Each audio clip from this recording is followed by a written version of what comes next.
Hello മച്ചാമാരെ, good morning. ഇപ്പോൾ എണീറ്റതേ ഉള്ളൂ. എണീറ്റപ്പോഴാണ് ഇങ്ങനെ നോക്കിയപ്പോഴാണ് നാളെയല്ലേ നമ്മുടെ കലിയുഗവരുതൻ്റെ ശാന്തസുന്ദരമായ സന്നിധാനം മകരവിളക്ക് മഹോത്സവത്തിനായിട്ട് തുറക്കുന്നത്. ഒരു വീഡിയോ ഇടാമെന്ന് കരുതി.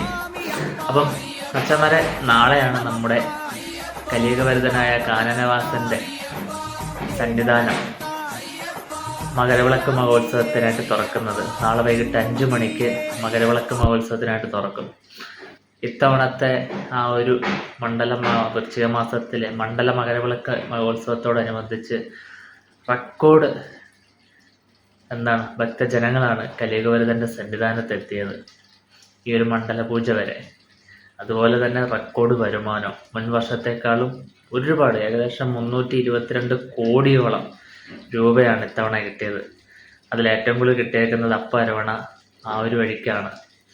അപ്പം ഗൈസ്, സ്വാമി ശരണം, ശുഭദിനം.